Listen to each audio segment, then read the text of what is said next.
So today we're going to talk about trigger or feeder actions. So I'm currently grilling steaks, zucchini, and mushrooms. So it's going to be a good dinner. But today was pretty unproductive. I'd say it was horribly unproductive for me. I was caught victim to scrolling on socials for like half of my day.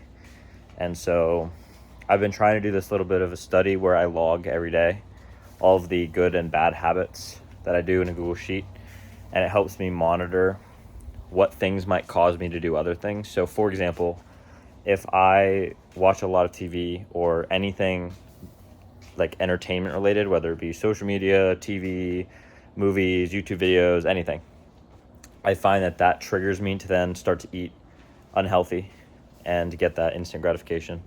And then that leads me to be more lazy and skip the gym. And so today was kind of a good climax for this experiment, because I've been logging it and I've had pretty decent habits, and today everything just went to the dumps.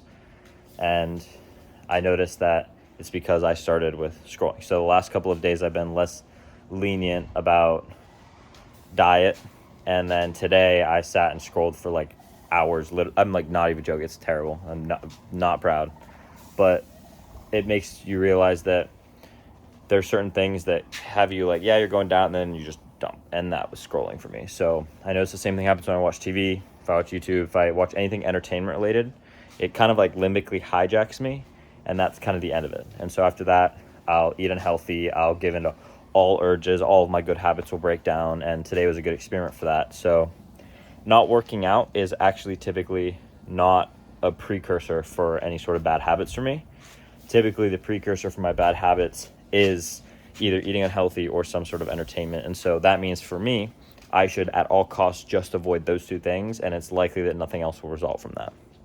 And so if I don't work out for like a week, that I typically don't lose all my good habits from that. But if I start to eat unhealthy, and then if I sit down and watch TV or do something like that, since I'm already eating unhealthy, I'm already kind of giving into the instant gratification, and then sitting down kind of just instantly limit hijack, I'm screwed, and I go right down the dumps, eating all the bad food I can get my hands on, laying around, not doing anything productive, no drive, no will, no nothing. And I think that's what gets a lot of people. But the thing that gets them is the fact that they don't even know what's happening. And I've been logging it for this exact reason of, we all ebb and flow. Like, we'll have good days, we'll have bad days, and today was a bad day. The last couple of days have been good days. And so it's best to track what causes you to have bad days. And for me, it appears to be my bad days come from, in like previous days, having started to eat less strict and have less rules for myself with regards to my diet.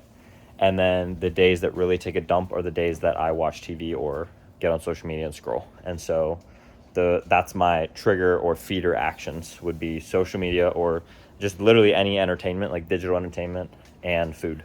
And so with that logic in mind, if I want to keep good workout habits and like stay productive and like, I don't know, just have good habits, those are the main two that I should make sure that are on point, and the rest kind of will set into place, because those are my two big things. Like, some people, TV, they just might not like it in the first place, or they just might not be big fans of eating food. Like, my dad couldn't care less about eating food.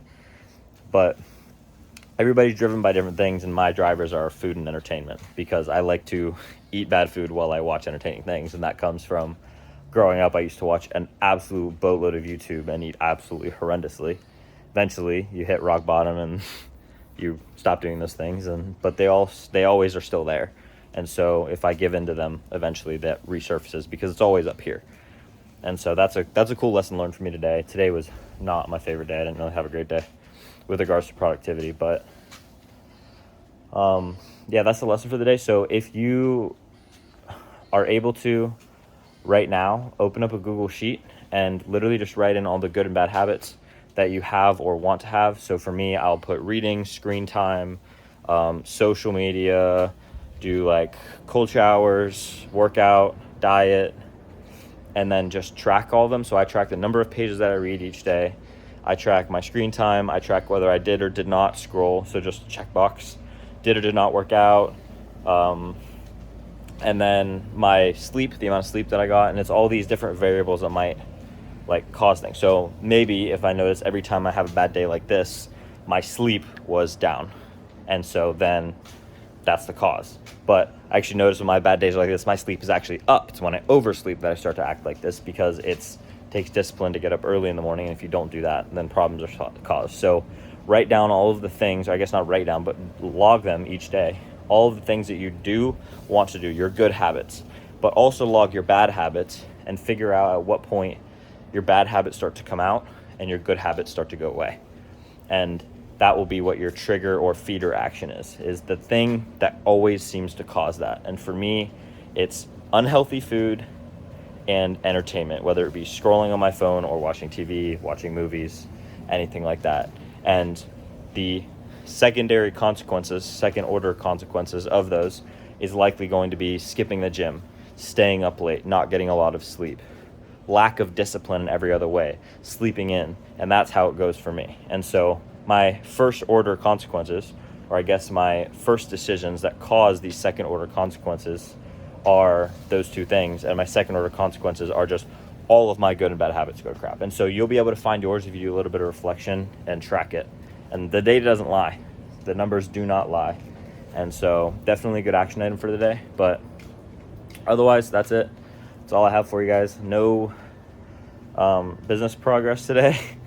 And I do need to shave because I'm getting a little bit of stubble and I don't like it. It itches. But yeah, I hope you all have an amazing evening, and I hope you can have learned something from this. Not every day is good. And so it's okay to not have good days sometimes. And that's part of the journey. Your bad days only help you realize your good days, and your bad days also give you all the data that you need to understand why they're bad and how to avoid them in the future. You don't know what to avoid unless you have a bad day to compare the good to. And that's why, like, the saying, like, there's no good days without bad days is so oversaid, but it makes sense, is because if you only had good days, then they would feel like bad days because you have nothing to compare them to. But bad days give you something to compare your other days to, which makes them good. And so you need these days to feel good. So keep that in mind. Do the action item, log your habits, and you might just be able to escape the bad ones.